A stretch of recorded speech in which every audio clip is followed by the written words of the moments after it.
Excuse me. What are you listening to? Sorry? What are you listening to? Our problems.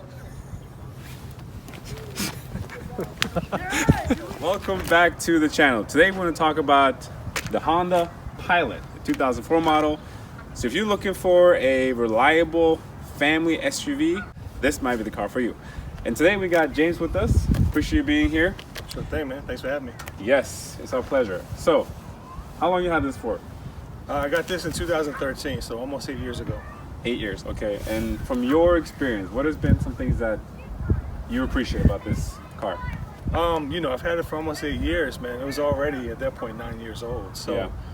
Going on 240,000, almost 250,000 miles. Very reliable. Yeah. I mean, I had very little issues. I mean, the maintenance has been very low. Barely, no lights on. That's always good, obviously. But just reliability, definitely the space. For someone like a family. We had just had our first child when we got this car, so to have the space to be able to put things in, plus the third row, Right. but just overall reliable. I mean, like I said, very low maintenance. You want to try and give you a little idea of the space in the Pilot. So one thing you'll see is, James, is how tall are you? 6'2". 6'2", okay? So I'm going to move the camera later. So you got a 6'2" person in the front. You can see right here, plenty of leg room. Again, from a different angle. In the back, you can see there's plenty of room. And if I go over here, car seats. So you can comfortably sit 3 people in the back. Adults maybe a little bit smaller, or a little more cramped. But as far as comparing to other, smaller SUVs or even sedans, there's plenty of space, and you got a big trunk space. So if space is what you need, you only consider the Pilot. All right, so trunk space. So as you can see, there is plenty of space. It's a wide opening, it's tall, and then you have the third row.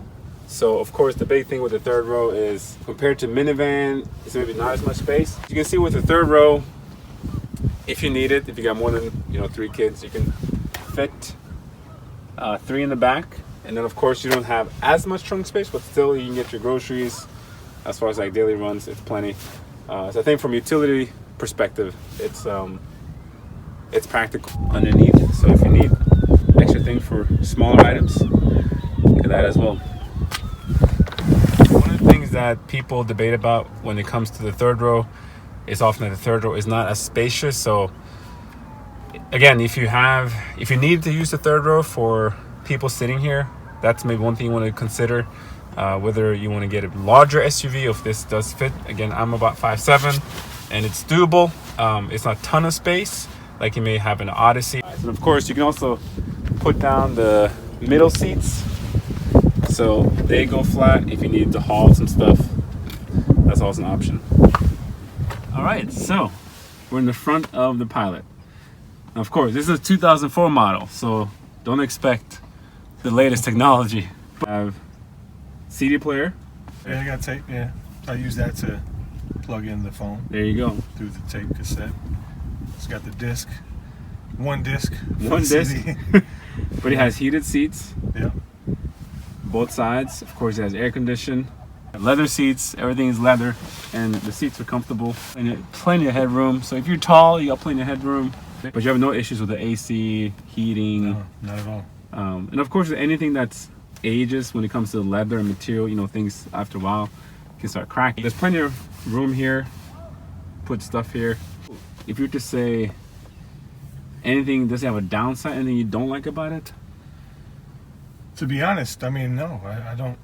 Other than the third row, I would have, if I do upgrade one day, right, I would like the bucket seats in the rear, so you can get to the back, the third row quicker. Yeah. Other than that, really nothing. I mean, this is, like I said, the car is almost 20 years old and still going. 250,000 miles. I mean, what more can I ask? What I like to say is, this is the heart of the vehicle. The cool thing about this engine, and James will share a little bit as well, is it is, a Honda engine, and for a lot of people will say that Honda has maybe the most reliable engines. Honda has very, very good reliability and have a strong track record for the engines. And like we mentioned in the beginning, this is a V6. It's a 3.5. It is the VTEC engine.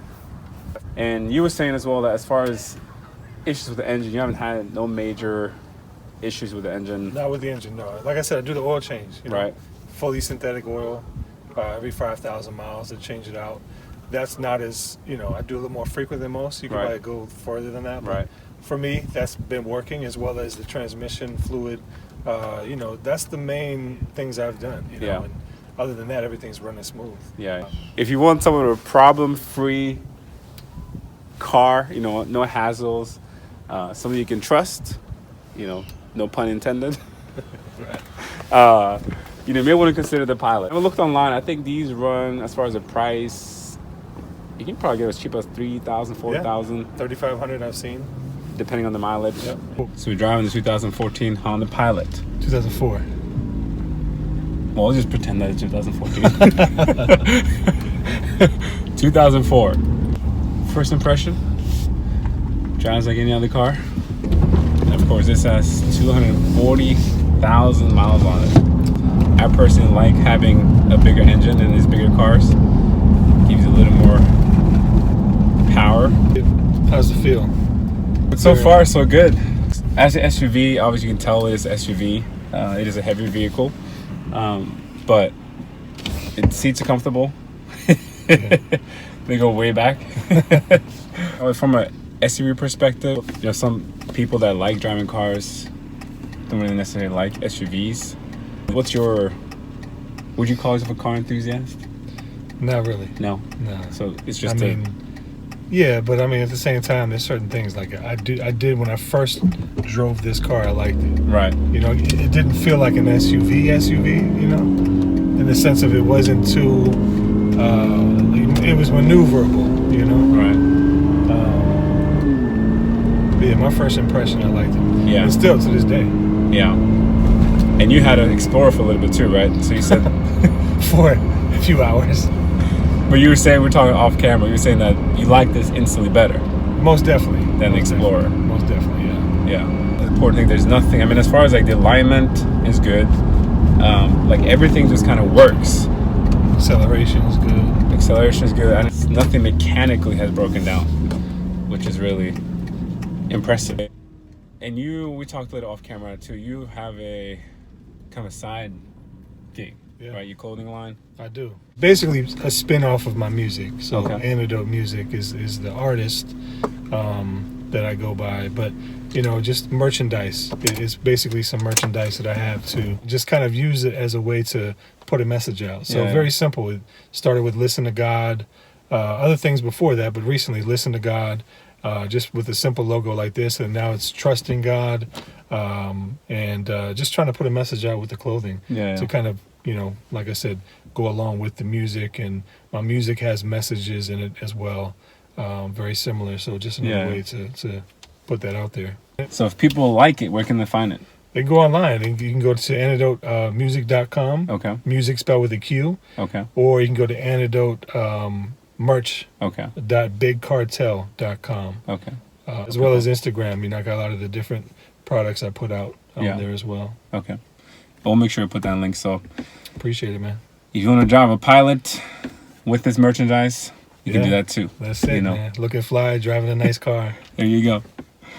On this channel, we call it Relaying. If this is your first time, we talk about cars primarily, but we also want to add a little bit of life nuggets. So for those that join us on the channel, I'd like to ask them about their cars, but also they provide some life nuggets, some life advice. So ask James as well if you want to provide some life advice. What would you share as far as like a piece of life advice?